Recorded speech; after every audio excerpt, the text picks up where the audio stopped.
पर पहुंच सकते हो, या उन्होंने ब्लाइंडली ये इन्वेस्टमेंट की थी? शायद उन्होंने देख लिया होगा कि बच्चे में जज्बा है कि जो मेरे पास आता भी खुद है, पढ़ता भी खुद है, फिर मुझे आके कहता है कि सर अब मैं फलां डिग्री करना चाहता हूँ, आप मुझे फाइनेंशियल सपोर्ट करें। इतनी डिग्रियां लेने के बावजूद भी आपको सेटिस्फेक्शन नहीं हुई कि आप लॉ की तरफ भी आ गए? जी बिल्कुल, लॉ का ख्याल इसलिए आया तो कि मेरी जिंदगी का एक मिशन है कि मंजिल से आगे और मंजिल तलाश कर। तो आम प्रोटेक्ट करने वाले की निस्बत लॉ पे वो लोग ज्यादा ट्रस्ट करते हैं। तो लॉ का मुझे ये बेनिफिट मिला कि कंपनीज भी मुझ पे ट्रस्ट करती हैं और जो इंटरनेशनल जो फर्म्स हैं वो भी मुझ पे ट्रस्ट करती हैं, कि उन्हें पता है कि अगर खुदा न खासा कोई लीगल मैटर भी पाकिस्तान के अंदर होता है, कभी कि उनकी कोई पेमेंट फंस जाती है पाकिस्तान के अंदर, समटाइम ऐसा हो जाता है, तो वो भी जो बंदा हमारा कंसल्टेंट बैठा हुआ है वो अल्हम्दुलिल्लाह इन सारे मामलात को डील कर। पाक नबी सल्लल्लाहु अलैहि वसल्लम की ज़ात मेरे शुरू से आइडिया रही है। मैंने जब उनकी ज़िंदगी को देखा कि 40 साल जब वो मक्का जैसे शहर में रहे, तंग दस्ती वाला मुआशरा था, जुल्म जबर वाला मुआशरा था, गलत रिवायात थी, गलत लोगों के ज़हन थे, ऐसे मुआशरे में रह के जब उन्होंने मकाम हासिल किया तो एक चीज़ जो उनमें सबसे नुमाया रही वो थी क्रेडिबिलिटी। उन्होंने मुआशरे के अंदर अपनी क्रेडिबिलिटी को कायम रखा अपनी ईमानदारी के साथ।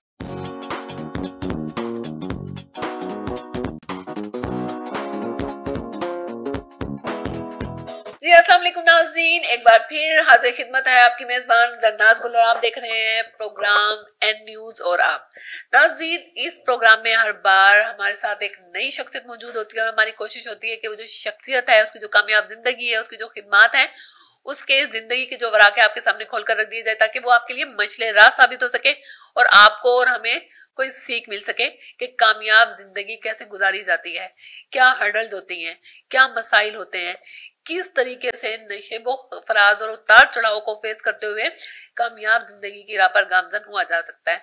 तो हमारे साथ आज जो शख्सियत मौजूद है, उम्मीद करती हूँ कि उनसे मुलाकात के बाद, उनसे मिलने के बाद आप लोगों को भी बहुत कुछ जानने का मौका मिलेगा।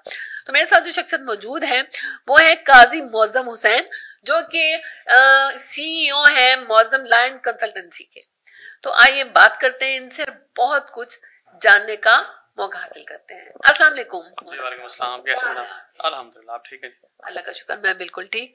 अच्छा मौज़म साहब, सबसे पहले हमें ये बताइएगा, इतनी मुश्किल फील्ड का इंतखाब आपने क्यों किया?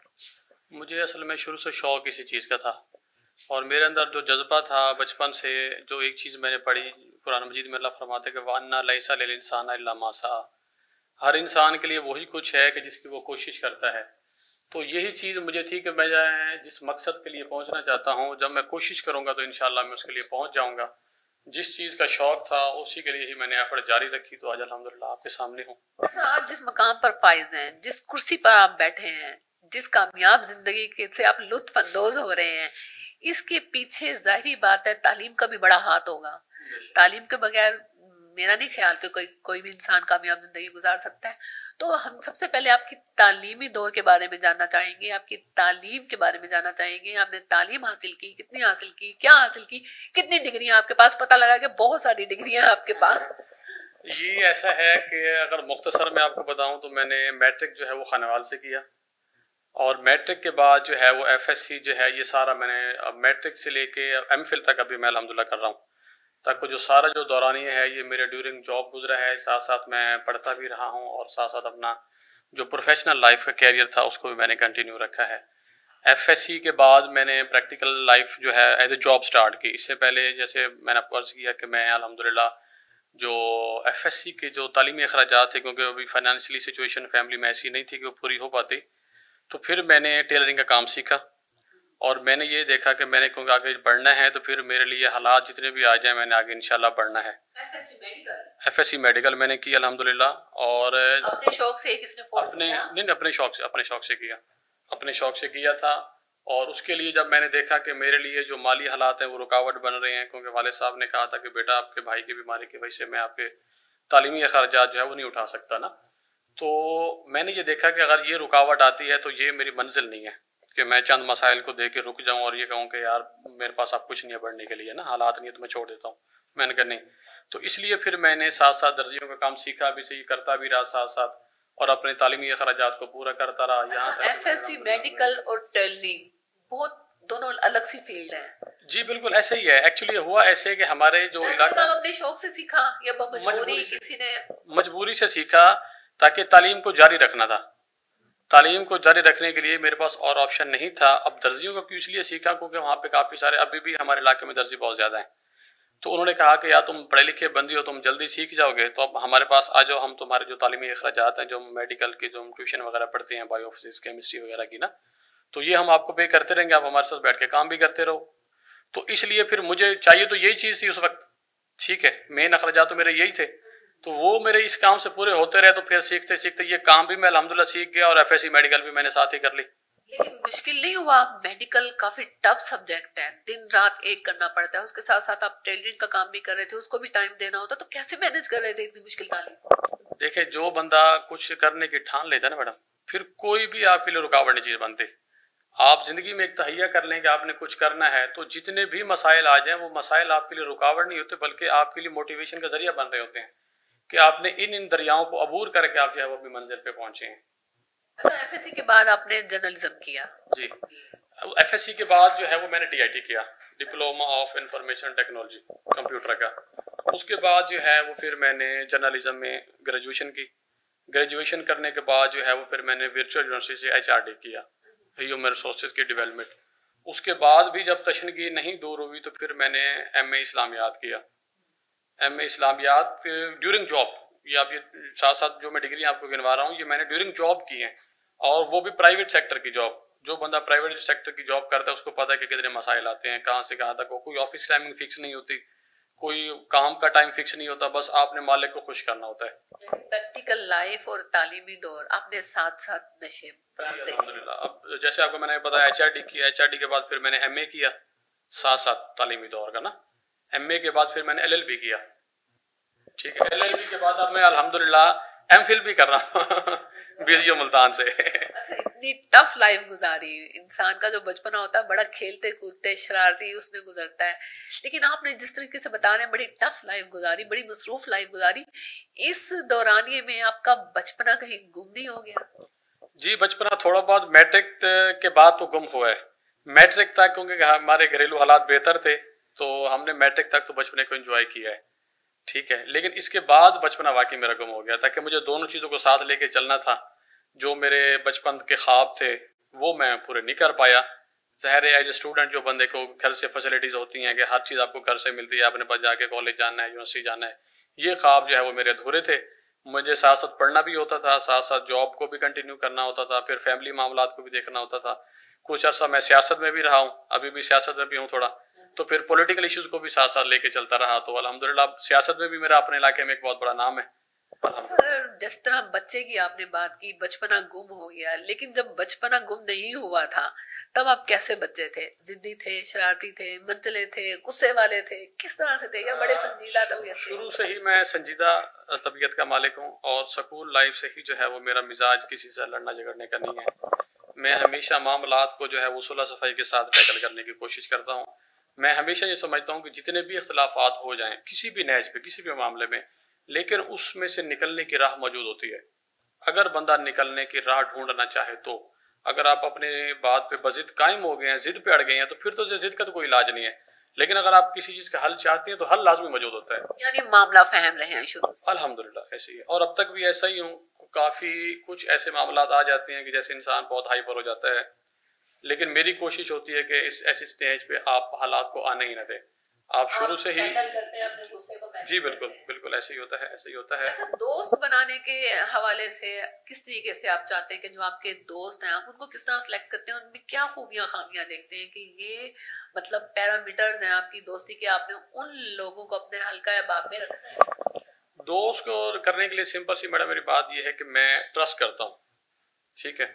और ट्रस्ट करने का ये फायदा होता है आपको कि अगर आप किसी पे ट्रस्ट करते हैं तो पहले ही ट्रस्ट पे अगले बंदे का रूप असल आपके सामने आ जाता है। अगर तो वो निभाने वाला दोस्त होता है तो आपके ट्रस्ट को आपके लिए आपको बाइस इज्जत बनाता है, आपको मजीद इज्जत देता है। और जिसको ये चीज रास नहीं आनी होती, जो काबिल ट्रस्ट नहीं होता, वो पहले ही ट्रस्ट पे आपको धोखा दे जाता है। तो इसमें आपको शुरू से ही क्लियर हो जाता है कि ये बंदा इन फ्यूचर आपके लिए चल सकता है या नहीं चल सकता। मेरा शुरू से ये क्लियर, मैं बना लेता हूँ, मैं दोस्त बनाता हूँ जो भी बंदा जो ईमानदार हो और जो बंदा यूं समझ ले कि ट्रस्टेबल हो, मैं उसको दोस्त बना लेता हूँ। क्या समझते हैं दोस्ती या दोस्तों का कितना किरदार होता है आपकी कामयाब या नाकाम लाइफ में? दोनों में किरदार होता है, कामयाबी में भी होता है, नाकामी में भी होता है, लेकिन हमें उसको पॉजिटिव सेंस में लेते हुए जो है वो दोस्तों का पॉजिटिव पहलू देखना चाहिए कि वो दोस्त जो है जिसके आप पॉजिटिव चीजें देखेंगे तो आपको दोस्ती के अंदर जो है वो बहुत कम ऐसा होगा कि आपकी दोस्ती टूटे। मैं आपको मिसाल देता हूँ, मेरे बचपन के जो भी दोस्त थे स्कूल लाइफ से लेके आज तक, वो आज भी मेरे दोस्त हैं। अब क्यों? हालांकि खूबियां खामियां हर एक के अंदर होती हैं। मैं इसको इस नहज पे परखता हूँ कि मौला अली इस्लाम का फरमान है कि अगर आपने किसी चीज को देखना है, किसी के साथ दोस्ती करनी है या कोई भी, उस पर एतमाद करके देखो। तो मैं एतमाद करता हूँ। ठीक है। टफ लाइफ के बाद क्या आपको दोस्त बनाने का और दोस्तियां निभाने का मौका मिला जबकि आपका बचपन ही गुम हो गया? नहीं, मैं दोस्तियां निभाता हूँ अल्हम्दुलिल्लाह। जिन लोगों के साथ मेरा ताल्लुक है, आप किसी से भी पूछें, अल्हम्दुलिल्लाह एग्रीकल्चर इंडस्ट्री के अंदर आप बता रहे हैं, मेरा तो नहीं ख्याल कि आपके पास टाइम होगा। नहीं, टाइम नो डाउट ऐसी है, लेकिन ताल्लुकात इंसानों के साथ ही इंसानों के होते हैं ना। आप जिस भी प्रोफेशन में चले जाएं, दोस्त तो आपको चाहिए हैं। ठीक है, तो दोस्ती के बगैर तो मुआशरा नहीं चलता। तो जिस भी सेक्टर में मैं रहा हूँ, आप किसी मुझे अल्हम्दुलिल्लाह कहूँ कि इस एग्रीकल्चर सेक्टर में 18 साल हो गए हैं। अब थोड़ा सा वैसे अपनी तालीमी के हवाले से तो हमने बात की, अब आप हमें जरा करियर के बारे में बताएं और शुरुआत से बताएं कि करियर की शुरुआत कहाँ से की और मतलब जो उतार चढ़ाव नशेबो फराज देखते हुए आज इस सीट तक बैठे हैं, इसके बारे में बताइए। पहले तो ये अल्लाह पाक का करम है, मेरे असातिज़ा, मेरे वालिदैन की दुआएं हैं। जहाँ तक एफर्ट का ताल्लुक है, जैसे मैंने इब्तिदा में अर्ज की कि अल्लाह फरमाता है कि वअन्ना लैसा लिल इंसान इल्ला मा सआ, हर इंसान के लिए वही कुछ है जिसकी वो कोशिश करता है। तो मैं कोशिश करता रहा। कैरियर मेरा जो स्टार्ट हुआ वो 2007 में मैंने वेलकॉन केमिकल्स प्राइवेट लिमिटेड में एज ए स्टोर कीपर जो है अपने कैरियर का आगाज किया था। तो 2007 से मैं स्टोर कीपर था। आज आप देख लें कि अल्हम्दुलिल्लाह एग्रीकल्चर की इंडस्ट्री की पूरी पाकिस्तान के तो मुझे जानते ही हैं अल्हम्दुलिल्लाह। आप इंडिया में किसी भी मैन्युफैक्चरिंग कंपनी से जो एग्रीकल्चर के बिजनेस से रिलेटेड है मुझे जानते हैं। चाइना में आप पूछ लें, ताइवान से मैं इंपोर्ट करता हूँ, तुर्की से, बेल्जियम से। तो अल्हम्दुलिल्लाह आज मेरी एक इंटरनेशनल पहचान है। किसी भी एग्रीकल्चर से रिलेटेड बिजनेस आप कंपनी से मेरा नाम पूछेंगे तो किसी न किसी हवाले से अल्हम्दुलिल्लाह मुझे वो जानते हैं। एग्रीकल्चर के तमाम पहलुओं का अहाता किया हुआ है आपने। जी अल्हम्दुलिल्लाह। मैं आपको ये बताता चलूँ कि as per my information, may be I will be wrong, as per my information मैं पाकिस्तान में वाहिद वकील हूँ जो एक वक्त में इतने सारे सेगमेंट्स को बैक वक्त देख रहा हूँ। एग्रीकल्चर के शोबे को अगर आप देखें तो उसमें 3 मेन चीज़ें आती हैं। एक होता है पेस्टिसाइड, एक फर्टिलाइजर्स है, एक सीड्स है। मैं अल्हम्दुलिल्लाह इन तमाम को जानता हूँ और इन तमाम से रिलेटेड कंपनीज को जो है वो मैं यहाँ पे कंसल्टेंसी दे रहा हूँ पाकिस्तान के अंदर भी, और चाइनीज कंपनी को भी पाकिस्तान में मैं दे रहा हूँ। इसके अलावा आप ट्रेडमार्क का फील्ड देख लें, ट्रेडमार्क की फील्ड तो है ही एग्रीकल्चर की मोहताज नहीं है, वो हर सेक्टर उसमें आ जाता है। एग्रीकल्चर को देख रहा हूँ, ट्रेडमार्क को देख रहा हूँ, कॉपी राइट्स को देख रहा हूँ। इसके अलावा मैं इम्पोर्ट्स को देख रहा हूँ, इम्पोर्ट्स के मामलात को देखता हूँ। इसके अलावा आपने जो एग्रीकल्चर जो कंपनियां पेस्टिसाइड बनाती हैं, बनाने के लिए उनको प्लांट्स चाहिए होते हैं, वो प्लांट भी मैं डील करता हूँ अल्हम्दुलिल्लाह। उनको मैं रजिस्टर करवाता हूँ पाकिस्तान के अंदर। और जो कुछ कंपनियां ऐसी हैं कि अगर किसी ने पंजाब में काम करना होता है, किसी ने KPK में करना होता है, किसी ने सिंध में करना है, किसी ने बलोचिस्तान में करना है, तो मैं ये सारे फाइलें, ये सारे मामलात को अल्हम्दुलिल्लाह डील कर रहा हूँ। और जैसे कि मैंने अर्ज की कि मैं अपनी नौइयत के शायद वाहिद वकील हूँ जो अल्हम्दुलिल्लाह एक टाइम में इतनी एक्सपर्टीज रखता हूँ। अब मैं चाइनीज से खुद डॉक्यूमेंट्स मंगवाता हूँ। इवन के जो आप अगर आप कोई पेस्टिसाइड रजिस्टर करवाते हैं तो आपको सबसे पहले अगर कोई कंपनी आप रजिस्टर करवाते हैं, पहली दफ़ा जो प्रोडक्ट पाकिस्तान में आप रजिस्टर करवाते हैं, आपको उसके लिए ना इंटरनेशनल जो एक्रेडिटेड लैब्स होती हैं उनसे GLP स्टडी हमें चाहिए होती है ना, CNAS लैब्स होता है हम उसको बोलते हैं। तो वो इंटरनेशनल जो लैब्स हैं उनके साथ भी मेरे डायरेक्ट रिलेशंस हैं, मैं उनको भी अल्हम्दुलिल्लाह डील करता हूँ और यहाँ पाकिस्तान में बैठ के उनके साथ भी बिजनेस कर रहा हूँ अल्हम्दुलिल्लाह। काजी साहब, आपने माशाल्लाह से जो नशेब फराज, जो उतार चढ़ाव, जो कामयाबियां, जो एफर्ट्स, मतलब जितनी जद्दोजहद बताई, तो हर किसी की जिंदगी में माँ बाप का तो क्रेडिट बंदा माँ बाप को तो देता ही, रोल प्ले जो होता है पेरेंट्स का तो होता ही है, लेकिन कोई एक सेलिब्रिटी, कोई एक हस्ती ऐसी भी होती है माँ बाप के अलावा जो बड़ी सपोर्टिव होती है, जिसका आपकी कामयाबियों में, आपकी अचीवमेंट में बड़ा हाथ होता है। क्या आपकी जिंदगी में भी ऐसी कोई हस्ती है पेरेंट्स के बाद जिसने आपको बहुत सपोर्ट किया हो यहाँ तक पहुंचने की? जी बिल्कुल ऐसी है, और मैं समझता हूँ कि ऐसी शख्सियात हर इंसान की ज़िंदगी में आती हैं।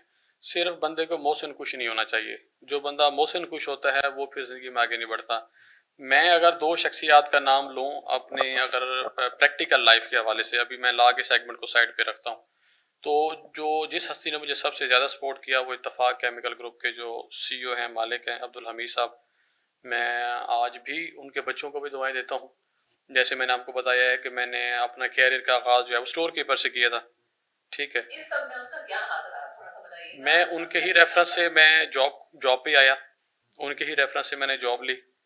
फिर उन्हीं के रेफरेंस से जो है, जैसे जैसे मैं जैसे आपको बताया कि मैंने डीआईटी किया, फिर मैंने जर्नलिज्म में बीए किया, फिर मैंने एचआरडी किया, ये सारे अखराजात मेरे उन्होंने किए। और मैंने एमए किया, मेरे एमए तक के सारे तालीमी अखराजात उन्होंने पे किए। मैंने आपको फाइनेंशियल सिचुएशन पहले बताई कि मैं जब एफएससी कर रहा था तो मैं टेलरिंग का काम करता रहा साथ साथ ताकि मैं अपने अखराजात को मीट कर सकूं। यानी वो इतने नजरशनास थे, वो भाग गए। क्या आपके अंदर कोई पोटेंशियल है कि आप इस मकाम पर पहुंच सकते हो, या उन्होंने ब्लाइंडली ये इन्वेस्टमेंट की थी?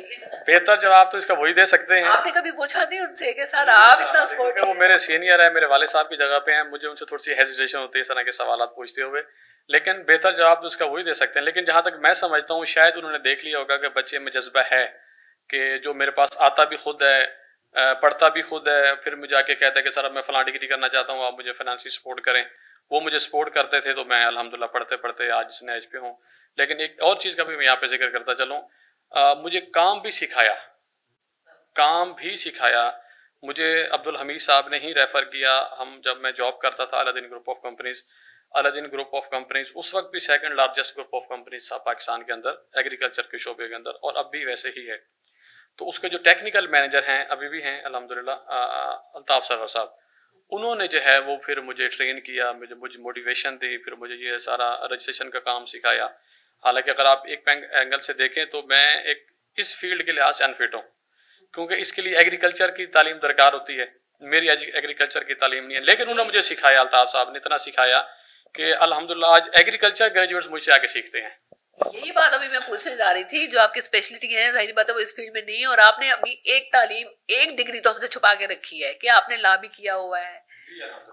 उसका मैंने बताइए ला करने का ख्याल कैसे आया? इतनी डिग्रियां लेने के बावजूद भी आपको सेटिस्फेक्शन नहीं हुई कि आप ला की तरफ भी आ गए? जी बिल्कुल, ला का ख्याल इसलिए आया तो कि मेरी जिंदगी का एक मिशन है कि मंजिल से आके और मंजिल तलाश कर। मैं एक मंजिल पे रहना पसंद नहीं करता। मैंने जब एमए कर लिया तो मैंने कहा मौज़म ये आपकी मंजिल नहीं है, मजीद एफर्ट करो, ठीक है। मजीद एफर्ट्स के अंदर फिर मुझे ला का जो था मुस्तकबिल नजर आया कि ला एक अच्छी फील्ड है, रेस्पेक्टेबल फील्ड है, तो क्यों ना इस प्रोफेशन को भी ज्वाइन किया जाए। क्योंकि अल्लामा इकबाल भी वकील थे, कायद आज़म मोहम्मद अली जिन्ना भी वकील थे, लियाकत अली खान वो भी वकील थे। तो अब वकला का जो मैंने मुस्बत पहलू देखा, इस वजह से मैंने सोचा कि मैं इसमें भी आना चाहता हूं। ला को इस फील्ड में लेकर कैसे चल रहे हैं? क्या समझते हैं ला करने से क्या असरात मुरतब हुए हैं आपकी इस फील्ड में कामयाबी? ला को करने से जो सबसे पहला फायदा मुझे मिला वो ये है कि मेरे अंदर एक मोटिवेशन आ गई कि अब मैं एक लॉयर हूँ और किसी भी प्लेटफॉर्म पे मैं अपने आप को डिफेंड कर सकता हूँ। पहली बात तो ये जी अल्हम्दुलिल्लाह, सेल्फ कॉन्फिडेंस मुझे मिला। दूसरा ये प्लस पॉइंट मुझे मिला कि जो चीज़ मैं चाहता था, जो मेरी ज़िंदगी का ख्वाब था, वो मुझे ला के थ्रू ही नज़र आई। अब देखें आज मैं अल्हम्दुलिल्लाह मौज़म लॉ एंड कंसल्टेंसी के नाम से जो इस इंटरनेशनल यूँ समझ सके मैं सेगमेंट को डील कर रहा हूँ, तो वो ला के ही प्लेटफॉर्म पे कर रहा हूँ। और अगर मेरा ये ला का अटैचमेंट ना होता तो कंसल्टेंट्स और भी बहुत सारे बैठे हैं। आपको और भी कोई बंदा ऐसा मिल जाएगा जो पेस्टिसाइड की फाइल बना लेगा, कोई ऐसा बंदा मिल जाएगा जो सीड की फाइल बना लेगा, मिल जाएगा। लेकिन अल्हम्दुलिल्लाह जो लायर्स हैं उनमें मैं अपनी नौयत का पाकिस्तान में वाहिद बंदा बैठा हूँ। एज पर माई इन्फॉर्मेशन में हर दफ़ा ये कोड करता हूँ कि मुझे इस अपनी लायर फील्ड में इस सेगमेंट का कोई एक वकील नहीं मिला जो इतने सेगमेंट्स में अल्हम्दुलिल्लाह एक टाइम में अबूर रखता हो। एग्रीकल्चर के शोबे के आप पेस्टिसाइड को देख लें, आप फर्टिलाइजर को देख लें, आप सीड को देख लें, ट्रेडमार्क कॉपीराइट को देख लें, इंपोर्ट्स को देख लें। मैं इंपोर्ट खुद करता हूँ। मैं चाइना कार्बन के 3-4 दफ़ा जा चुका हूँ। अभी मार्च में मैंने जाना है इंशाल्लाह 2024 के अंदर। तो ये चीज़ें जो है एज किसी लायर में नहीं आपको नहीं मिलेंगी। तो ये मैं समझता हूँ कि ये ला का मुझे बेनिफिट ये हुआ कि इंटरनेशनली जो जब मैं कंपनीज को डील करता हूँ, जब वो देखते हैं कि पाकिस्तान में एक लायर बैठा हुआ है जो हमें प्रोटेक्ट कर रहा है, तो आम प्रोटेक्ट करने वाले की निस्बत ला पे वो लोग ज़्यादा ट्रस्ट करते हैं। तो ला का मुझे ये बेनिफिट मिला कि कंपनीज भी मुझ पर ट्रस्ट करती हैं और जो इंटरनेशनल जो फर्म्स हैं वो भी मुझ पर ट्रस्ट करती हैं, कि उन्हें पता है कि अगर खुदा न खास्ता कोई लीगल मैटर भी पाकिस्तान के अंदर होता है कभी उनकी कोई पेमेंट फंस जाती है पाकिस्तान के अंदर, समटाइम ऐसा हो जाता है, तो वो भी जो बंदा हमारा कंसल्टेंट बैठा हुआ है वो अल्हम्दुलिल्लाह इन सारे मामलात को डील कर लेगा। इतनी एफर्ट, इतनी जिंदगी की जंग लड़ते हुए आपने पूरी जिंदगी गुजार दी अब तक की जो है, और इंसान, हर इंसान के लिए होता है कि वो खुद को एंटरटेन करने के लिए अपने आप को कुछ वक्त देता है। हर इंसान की कुछ मसरूफियात भी होती हैं, कुछ शौक भी होते हैं, कुछ हॉबीज भी होती हैं। तो उसके बारे में आप बताइए, क्या आपको वक्त मिलता है आज भी? क्या आपकी कोई हॉबीज ऐसी हैं, कुछ शौक, कुछ मसरूफियात ऐसी हैं कि टाइम निकाल के आज भी आप उनके लिए उनको करने की कोशिश करते हैं? जी बिल्कुल, हॉबीज नो डाउट हैं, इसमें कोई शक नहीं। 2-3 हॉबीज ऐसी हैं जब भी मुझे टाइम मिलता है तो उस पर लाजमी वर्क करता हूँ। पहला तो मैं बमाए तर्जुमा कुरान मजीद को पढ़ने की कोशिश करता हूँ, ठीक है। जो मुझे जब भी शौक मिला है, टाइम मिला है, मेरी पहली कोशिश यही होती है कि घर में बैठ के जो है मैं ये काम लाजमी करूँ। इसके अलावा जो मेरी कोशिश होती है कि मैं जब भी मुझे टाइम मिलता है ना, तो जो मुआशरे के पिछे हुए लोग हैं, जिन तक कोई चीज़ पहुंचनी चाहिए लोग नहीं दे रहे, मैं उन लोगों को आइडेंटिफाई करता रहता हूँ, और जैसे ही अल्लाह मुझे रिस्क देता है तो फिर मैं उन लोगों तक उनका हक पहुंचाता हूँ। ये 2 हॉबीज है मेरी। हॉबीज भी यही है, मेरी कोशिश यही होती है कि किसी न किसी काम, शौक शायरी का था शायरी का था, जी जी जी बिल्कुल बिल्कुल, जी जी जी बिल्कुल बिल्कुल, शायरी का शौक था। और कुछ दामन वक्त में आजकल गुंजाइश नहीं बचती कि अब शायरी कर सके। खुद से शायरी करते थे, शायरी पढ़ते थे? नहीं नहीं नहीं, मैं अल्हम्दुलिल्लाह अपनी शायरी करता रहा हूँ, मैं मुशायरे वगैरह भी अटेंड करता रहा हूँ, मैं एनजीओ के साथ भी अटैच रहा हूँ, एनजीओ सेक्टर के साथ भी मेरा काफ़ी सारा वक्त गुजरा है। उनके जो इवेंट्स होते हैं, उनके मुशायरे होते थे, उनके जो प्रोग्राम्स होते थे, इवन के मैं उनकी मैगजीन के अंदर जो है वो कुछ कॉलम्स भी लिखता रहा हूँ। तो काफ़ी कुछ अल्हम्दुलिल्लाह मेरे पास ये अभी भी डॉक्यूमेंट्री फॉर्म में ये मौजूद है। आप मीडिया के दोस्त कहेंगे तो मैं आपको प्रूफ भी करूंगा। ये नहीं आज आप अपनी जिंदगी का जो अपना पसंदीदा आपका अपना शेर हो, आज वो आप हमारे नाज़रीन को सुनाइए। मैं सराइकी में सुना दूं? आप सराइकी में सुना दें, सराइकी खित्ता है सराइकी खित्ता है। तो मैंने ये एक शिकवा किया था अपने रब से, ये सराइकी में ना, कल भी तो उसी रब पे थी ना। हाँ, मैंने आपको बताया ना कि मैं अपने रब के साथ उस तरीके से गुफ्तगू करता हूँ जैसे एक बेटा माँ बाप के साथ करता है। फर्मा बरदार बेटा अपने माँ बाप के साथ गुफ्तगू करता है, मैं अपने रब के साथ अपने हालात ऐसे शेयर करता हूँ। तो जब मेरे पास गुर्बत थी, तंगी थी, तो मुश्किलात थी, तो मैंने एक सराइकी में कथा लिखा जो अपने रब को मुखातब करके कहा, सुन ले मेरी तू मैदा अल्लाह निभी जो सुनदा था क्यों नहीं सुनदा, सुन ले मेरी तू मैदा अल्लाह निभी जो सुनदा था क्यों नहीं सुनदा, मैकू ता गुरबत है इंज निचोड़ा जिवें कोई बोली है वाण बुणदा, मैकू ता गुरबत है इंज निचोड़ा जिवें कोई बोली है वाण बुणदा, दिले मुअज़्ज़म दा चैन मुकदे जदा ज़हन विच सवाल उठदे, किन्हे को नौकर तू शाह बनाई मैकू ने चुनदा ता क्यों ने चुनदा। जबरदस्त, बहुत जबरदस्त जनाब। सराइकी में मैंने लिखा था। नहीं, मुझे समझ आ गई है मफहूम समझ आ जाना चाहिए इसका। उर्दू में भी बहुत कुछ लिखा है अल्हम्दुलिल्लाह, उर्दू में भी बहुत कुछ है। आप माशाल्लाह से आपने जो कथा सुनाया है ना, ये इतना जबरदस्त है कि अगर इसकी गहराई में जाया जाए ना तो ये तसव्वुफ से मावरा हो जाता है। अच्छा, इसके अलावा आपकी इस सारी एक्टिविटी में, आपकी इस सारी जद्दोजहद में आप क्या समझते हैं कि आपके अंदर की ऐसी कौन सी खसूसियात, क्वालिटी थी, कौन सी ऐसी एबिलिटी थी जो बड़ी मावन साबित हुई है कि अगर वो खसूसियात, क्वालिटी ना होती तो आज आप सीट पर ना होते? अगर आप अपना एहतसाब करें तो अपने अंदर की खामियां और खूबियां बताइएगा। मैं आपको बताता हूँ, इसमें सबसे पहला जो चीज़ मैंने महसूस की वो ये है कि पाक नबी सल्लल्लाहु अलैहि वसल्लम की ज़ात मेरे शुरू से आइडिया रही है। मैंने जब उनकी ज़िंदगी को देखा कि 40 साल जब वो मक्का जैसे शहर में रहे, तंग दस्ती वाला मुआशरा था, जुल्म जबर वाला मुआशरा था, गलत रिवायात थी, गलत लोगों के जहन थे, ऐसे मुआशरे में रह के जब उन्होंने मकाम हासिल किया तो एक चीज़ जो उनमें सबसे नुमाया रही वो थी क्रेडिबिलिटी। उन्होंने मुआशरे के अंदर अपनी क्रेडिबिलिटी को कायम रखा, अपनी ईमानदारी के साथ, अपनी लगन के साथ और अपनी खुददारी के साथ। यही चीज़ मैंने अपनाने की कोशिश की। जो चीज़ मुझे अल्हम्दुलिल्लाह इस नहज पे लाई है अल्हम्दुलिल्लाह, वो थी मेरी ईमानदारी। मैं इतने साल बोर्ड मैनेजर रहा हूँ, मैं आपको इंटरव्यू में ऑन एयर कह रहा हूँ, कोई भी बंदा मुझ पे 1 रुपए की करप्शन साबित करे, भले वो इंटरनेशनल फर्म्स हो या लोकल फर्म्स हो, मैंने कभी भी बेईमानी नहीं की थी। अल्हम्दुलिल्लाह जब मैंने अपना काम स्टार्ट किया, यही ईमानदारी की जो क्रेडिबिलिटी थी ये मेरे काम आई। कंपनियों ने मुझ पर ट्रस्ट किया, हाँ यार ये तो वही मौसम है कि जो हमारे पास जो है वो जॉब करके गया इतना अरसा, इसने कुछ ऐसी महंगी महंगी नहीं की। तो 13 साल जो मुख्तलिफ कंपनीज में रहा, फिर इंडस्ट्री मुझे पहले जानती थी, तो उनका लोगों का जो इत्मीनान था मुझ पे वो थी ईमानदारी। जो आपने मुझ पे सवाल पूछा वो ईमानदारी ही थी जिसकी वजह से लोगों ने मुझ पर ट्रस्ट किया, और यही मेरी खूबी थी जो मैं समझता हूँ कि मुझे इस नहज पे लेके आई है। वालदैन की दुआएं, अल्लाह ताला की करम नवाजी तो साथ रही भी सही, लेकिन जो ईमानदारी और आपके अपने काम के साथ मुखलिसपन था, जो कमिटमेंट थी, मैंने उसको कायम रखा। कोई ऐसी बात अपनी जात की जो आपको अच्छी न लगती हो या ये नहीं होनी चाहिए थी, उस पर कंट्रोल नहीं कर पा रहा, क्या करूं? जी बिल्कुल, वो ऐसी है कि सम टाइम मैं कुछ ना सुस्त बहुत जरूरत से ज्यादा हो जाता हूँ, और कुछ लोगों को मैं जरूरत से ज्यादा रिस्पेक्ट भी दे जाता हूँ। मुझे मुझे लोग दोस्त कहते हैं कि यार तुम शरीफ आदमी हो, तुम लोगों पे हमें ट्रस्ट कर जाते हो, उनको जरूरत से ज्यादा रिस्पेक्ट दे देते हो, ऐसे नहीं है।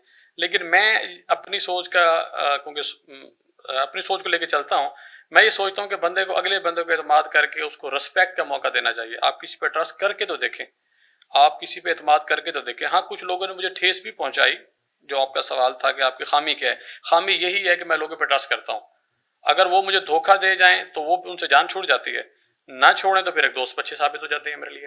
अच्छा मौसम साहब, माशाल्लाह से आपने इतना सब कुछ किया, इतना सब कुछ किया, ऐसा कुछ है प्रैक्टिकल लाइफ में, ऐसा कोई मंसूबा, ऐसा कोई लाएअमल जो आप करने जा रहे हो या करने की सोच रहे हो या करने की आरजू रखते हो, उसके बारे में? जी बिल्कुल ऐसी है। अब जैसे ये 2023 एंड हो रहा है और अगला साल स्टार्ट हो रहा है, हर जो भी कंपनी है, हर बिजनेसमैन जो है वो अपना प्लानिंग मनसूबा बना के बैठा नए साल की प्लानिंग।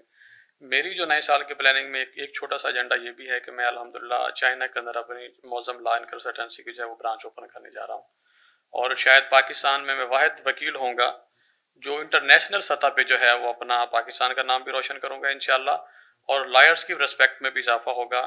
क्योंकि जब वहाँ पे एग्जीबिशन होती है मार्च के अंदर, तो पूरी दुनिया से लोग जो है वो चाइना में शंघाई के अंदर आते हैं। जो कंपनीज होती हैं एग्रीकल्चर शोबे की, वो सारे लोग आते हैं ऑल ओवर द वर्ल्ड। तो वहाँ पे जब एक Muazzam law and consultancy Pakistan का मोनोग्राम होगा, तो होपफुली मैं समझता हूँ कि 2024 की प्लानिंग भी मेरी यही है। और इससे ना सिर्फ कि हमारे मुल्क का एतमाद बढ़ेगा, हमारे लायर्स का एतमाद बढ़ेगा, बल्कि पाक चीन दोस्ती के अंदर जो थोड़ी सी लोगों ने दरारें पैदा कर दी थी, उसको भी इंशाल्लाह मैं फिल करने की कोशिश करूंगा। मैं चाइनीज को एतमाद दिलवा रहा हूँ कि पाकिस्तान के अंदर आप बिजनेस करें, पाकिस्तानी लोग बहुत अच्छे हैं, आप उनके साथ काम करें। मौजम साहब, हमने आपसे तमाम पहलुओं पर बातें की और आपने उसका जवाब भी दिया। काफी तसल्ली बख्श आपकी जो जद्दोजहद रहेगी, आपकी जो कोशिशें खिदमत रहेगी, उनको काबिल तहसीन है, उनको सराहा जाना चाहिए। इसके अलावा अगर हम बात करें आप ही के फील्ड से रेलिवेंट ज़रात, आपने बहुत से शोबों में काम किया, पाक चीन दोस्ती के हवाले से भी काम किया, हर शोबे में काम किया। ज़रात की अगर बात करते हैं, आपने तमाम पहलुओं का अहाता किया। आप इसका दावा करते हैं कि आप हर शोबे से, हर उसमें एक्सपर्टीज आपको हासिल है। तो ज़रात के हवाले से पाकिस्तान की रीढ़ की हड्डी है ज़रात, लेकिन उतनी ही अदम तोजी का शिकार है, तनज़्ज़ुली और पस्ती में जा रही है। ज़रात का फ्यूचर क्या देखते हैं, उसके इक़दाम क्या हो सकते हैं कि दोबारा से ज़रात को उसी नहज पर लेकर आया जाए कि पाकिस्तान की मईशत को जी बिल्कुल, ज़रात जैसे आपने बात की, पाकिस्तान की मईशत की रीढ़ की हड्डी की हैसियत रखती है।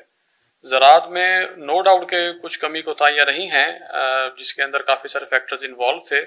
इन फ्यूचर जो है पाकिस्तान का मुस्तकबिल, मैं समझ सिर्फ पाकिस्तान ही मैडम, पूरी दुनिया का मुस्तकबिल ज़रात के साथ वाबस्ता है। जहाँ जहाँ पे इंसानी आबादी है, ज़रात के बगैर इंसान की जो है वो सर्वाइवल इम्पॉसिबल है। जहाँ तक पाकिस्तान की अगर हम बात करें, तो पाकिस्तान का जो ज़रात का शोबा, जब से अब हमारी पाक आर्मी ने कुछ इसमें दिलचस्पी ली है, आपने देखा होगा खानेवाल में पिछले दिनों बहुत बड़ा सताबी बाजार में चीफ साहब भी आए हुए थे। तो ये जो सिस्टम है ये हमारी ज़रात को इंशाल्लाह मजीद मजबूत करेगा। जो थोड़ी बहुत हमारे पास टेक्नोलॉजी की कमी थी ज़रात के अंदर ना, वो इस सिस्टम के थ्रू आ रही है। और जहाँ तक कुछ ज़रात के अंदर मैं समझता हूँ, अगर हम इसको मजीद बेहतर करना चाहते हैं तो हमें अच्छे सीड लाने चाहिए।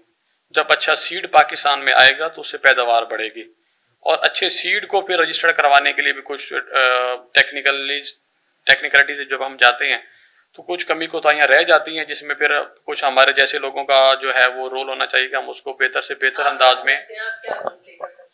जी बिल्कुल, हम ये रोल प्ले कर सकते हैं कि जो इनको रजिस्टर करवाने का एक तरीकाकार है गवर्नमेंट का अपना ना, सीट को जब आप रजिस्टर करवाते हैं तो उसका बाकायदा एक तरीकाकार है। उसको तरीकाकार को मैं समझता हूँ कि आसान करने की जरूरत है। बहुत सारे लोग हैं, बहुत सारी कंपनियां हैं जो इसमें इन्वेस्टमेंट करना चाहती हैं, जितनी कंपनियां बनेंगी लोगों का रोजगार बढ़ेगा।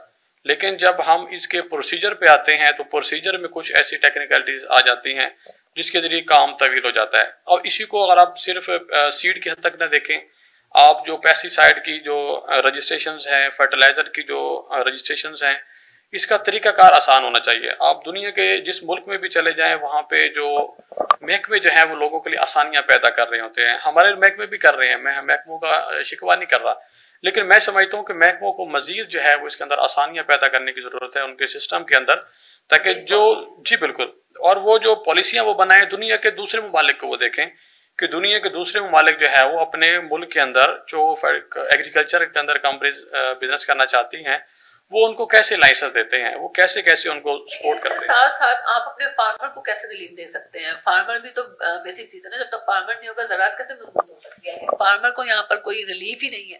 देखिए, फार्मर को रिलीफ देना दो चीजें इसके साथ मैच करती हैं। पहली बात तो ये कि ये पॉलिसी गवर्नमेंट ने बनानी है। गवर्नमेंट को चाहिए कि टैक्स की जो है शरह है वो कम से कम करे, ठीक है, ताकि जब टैक्स कम होगा तो वो फार्मर पे उसका बोझ कम पड़ेगा। पहली बात ये है।